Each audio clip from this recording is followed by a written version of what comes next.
नमस्कार, आप देख रहे हैं एचएस बिहार। मैं हूं आदेश पुरी। आज 25 जून है और आज की ही आधी रात, आज से 45 साल पहले देश में इमरजेंसी लगाई गई। और अभी हम हैं चरखा महिला चरखा समिति में, जो कि पटना के कदम कुआं में है।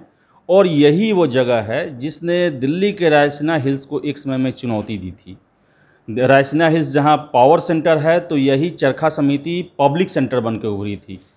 इन सभी पर मुद्दों पर बात करने के लिए हमारे साथ हैं अभी महिला चरखा समिति की सचिव डॉक्टर मृदुला प्रकाश हैं। इनसे बात करते हैं।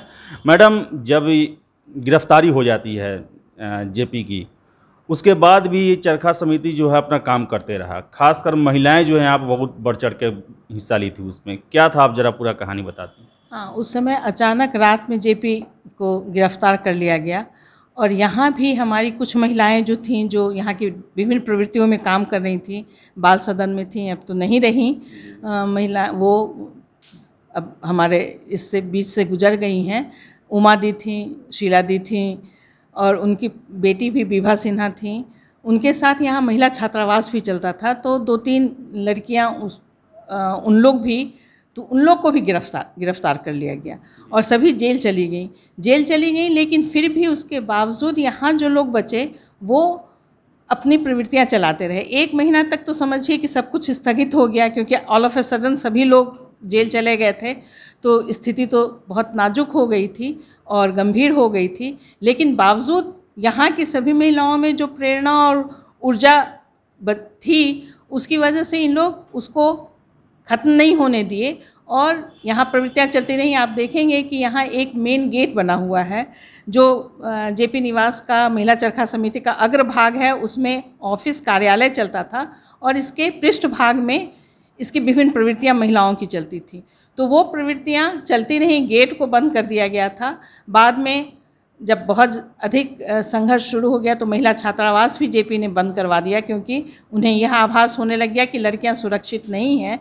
लेकिन बावजूद जिन महिलाओं में उन्होंने एक प्रेरणा दी थी, तो वो महिलाएं बाद में भी आंदोलन में शरीक रहीं और कार्य करती रहीं। और प्रवृत्तियां जो यहाँ विभिन्न प्रवृत्तियां महिलाएं चला रही थीं, उसको महिलाएं संगठित होकर चलाती रहीं। और महिला चरखा समिति का जो उद्देश्य है, उसमें अभी भी सभी महिलाएं कार्यरत हैं और अपना उद्देश्य पूरा कर रही हैं। तो जेपी की प्रेरणा और उनका जो ऊर्जा उन्होंने दिया है यहाँ सभी में, उसमें महिलाएं अभी तक उनके साथ, उनके कदम से कदम मिलाकर चल रही हैं। उनका जो सपना है उसको साकार करने का प्रयास करती जा रही हैं। मैडम, ये एक चीज़ बताइएगा कि जिस जेपी का जो पुश्तैनी घर था वो सिताबदियारा में था, और दूसरा उनका जो सबसे मुख्य जो आवाज़ था वो यही था। ये आखिर इसका नाम महिला चरखा समिति कैसे पड़ा, और यहाँ जब जेपी रहते थे उनकी क्या क्रियाकलाप रहते थे, उसके बारे में ज़रा बताती मैडम।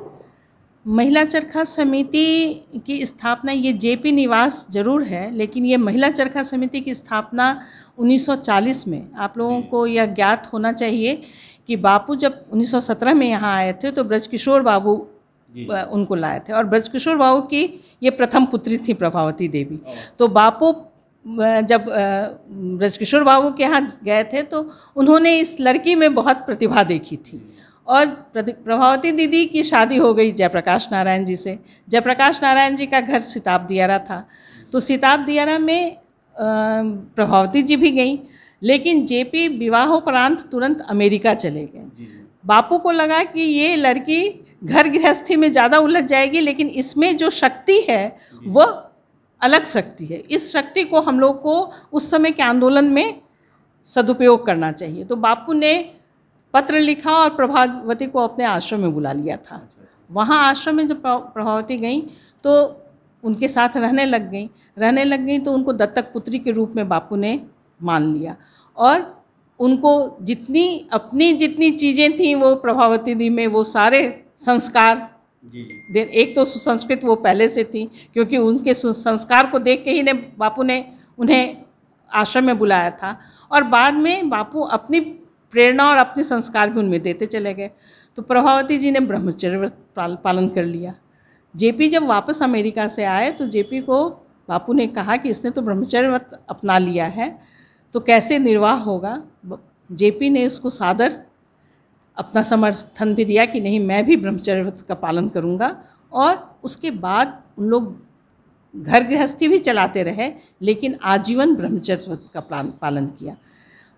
इसके बाद पति पत्नी के रूप में वो यहाँ आकर कार्य करने लग गए।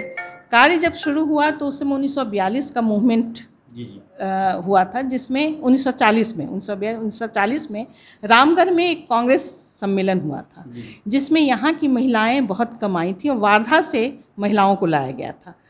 तो बापू को लगा कि अब बिहार की महिलाएं संगठित नहीं हो रही हैं, तो प्रभा को उन्होंने, प्रभावती दीदी को कहा कि तुम बिहार की महिलाओं को संगठित करो और उनमें आंदोलन के लिए प्रेरणा भरो। प्रभावती दीदी ने शुरू किया महिला चरखा क्लास, और महिला चरखा क्लास 1940 में हिंदी साहित्य सम्मेलन में कुछ महिलाओं को लेकर शुरू हुआ। लेकिन सिर्फ उससे काम नहीं बनता, तब फिर ये भूमि ली गई कदम कुआं में, और इस भूमि पर 1952 में यह महिला चरखा समिति के नाम से निबंधित हुआ। 1860 जो एक्ट है हम लोग का, सोसाइटी रजिस्ट्रेशन एक्ट, उसके तहत। तो 1952 से यह महिला चरखा समिति, क्योंकि महिलाओं को संगठित करने के लिए ही, उनको सशक्त करने के लिए और महिलाएं आंदोलन में कैसे शरीक हों, इसके लिए बापू ने प्रभावती को प्रेरित किया और प्रभावती दीदी ने इसको शुरू किया। इसलिए महिला चरखा समिति प्रभावती दीदी का स्थापित किया हुआ है बापू की प्रेरणा से। लेकिन जेपी यहीं रहते थे, तो जेपी साथ रहते थे, तो ये जेपी निवास में परिवर्तित हो गया। और 1974 का जो मूवमेंट, जब जेपी उस तरह की सत्ता परिवर्तन की बात शुरू किए और भ्रष्टाचार उन्मूलन आंदोलन शुरू किया और सबको इसमें शामिल करना शुरू किया, तो चूँकि जेपी की आवाज़ यहीं से गूंजती थी, उनका आह्वान यहीं से होता था, तो सारे लोग के लिए ये तीर्थस्थली बन गया। सभी लोग यहीं से निकले हैं, उन्हीं की प्रेरणा से निकले हैं। और आज जो भी हैं, कुछ लोग तो आप पद पर देख रहे हैं, कुछ लोग पद पर नहीं हैं। जेपी ने तो कभी पद के लिए कार्य नहीं किया, खुद नहीं किया, लेकिन उनके अभी भी बहुत अनुयायी हैं जो पद के लिए कार्य नहीं कर रहे हैं, बिना पद के भी कार्य कर रहे हैं, और कुछ लोग पद पर भी आसीन हो गए हैं। तो सब उसके बाद सबके लिए तीर्थस्थली है। लेकिन महिला चरखा समिति अपना जो उनकी प्रवृत्तियां हैं, वो प्रवृत्ति आज तक चल रही है, और प्रभावती दीदी ने जो स्थापित किया उसको लेकर हम लोग आज तक चल रहे हैं। तो जेपी भी महिला चरखा समिति का स्थान उतना ही उन्होंने दिया अपने जीवन में। और साथ साथ चूँकि जेपी यहीं रहते थे, तो जेपी की जो क्रांतिकारी गूंज थी, उनका जो आह्वान था, वो गूंज आज भी यहाँ विद्यमान है। उसी गूंज के तहत हम लोग सब लोग, दोनों के अनुप्रेरणा, एक तरफ आप समझिए कि जो महिलाएं उस तरह की पीड़िता थीं, परित्यक्ता थीं, या मान लीजिए जो महिलाएं निराश्रित थीं, सबको आश्रय दिया गया, यहाँ सबको संगठित किया गया। और जेपी ने जो युवा को आह्वान किया, उसके साथ जो क्रांति लाए, वो दोनों का समन्वय है इस महिला चरखा समिति में। इसमें जब ये स्थापित हुआ तो 1942 में तुरंत भारत छोड़ो आंदोलन शुरू हुआ, और उस समय प्रभावती दीदी ने यहाँ से 200 महिलाओं को लेकर, आप जो अभी 7 शहीद वाला स्मारक देखते हैं, वहाँ उस समय सेक्रेटेरिएट में झंडा लगाना था, तो 200 महिलाओं को प्रभावती दीदी लेके गई थी, और वहीं से उन लोगों को अरेस्ट कर लिया गया था। वहाँ से प्रभावती दीदी भागलपुर जेल चली गई। भागलपुर जेल में उस समय आगा खां पैलेस में कस्तूरबा और बापू अरेस्ट थे। इसी दौरान बा बहुत बीमार पड़ी, और बा बीमार पड़ी तो बा ने ब्रिटिश गवर्नमेंट को लेटर लिखा कि मुझे प्रभावती चाहिए सेवा के लिए। आप देखिएगा कि ब्रिटिश गवर्नमेंट ने उनके इस आग्रह को माना, स्वीकार किया, और प्रभावती दीदी को भागलपुर जेल से आगा खां पैलेस भेजा। और आगा खां पैलेस में कस्तूरबा प्रभावती दीदी के गोदी में ही अपना अंतिम सांस ली हैं। तो उनकी बा की चूड़ी और सिंदूर आज भी हमारे महिला चरखा समिति के म्यूजियम में सुरक्षित रखा हुआ है। तो यह प्रभावती दीदी उस समय से महिलाओं को संगठित कर अभी तक हम लोग उसको लेके चल रहे हैं, और हम चाहते हैं, हम लोग की कोशिश है कि अभी भी महिलाएं उसी तरह सशक्त होकर, संगठित होकर कार्य करते रहें अपने देश के लिए। तो ये थे हमारे साथ हैं डॉक्टर मृदुला प्रकाश, जो कि ऐसी जानकारियाँ बताईं जिनके बारे में हम लोग अभी तक अनजाने थे, और ख़ासकर जेपी के बारे में, और इस चरखा समिति, महिला चरखा समिति, आखिर हम लोग कितनी बार आते हैं, लेकिन इसका जो मेन भवार्थ था अभी तक नहीं समझ पाए थे कि आखिर इस जेपी के निवास को महिला चरखा समिति ही क्यों कहा जाता है। तो बहुत सारी ऐसी जानकारियां हैं जो हमारे व्यूअर आपके लिए बहुत उपयोगी है और इसे जानना चाहिए।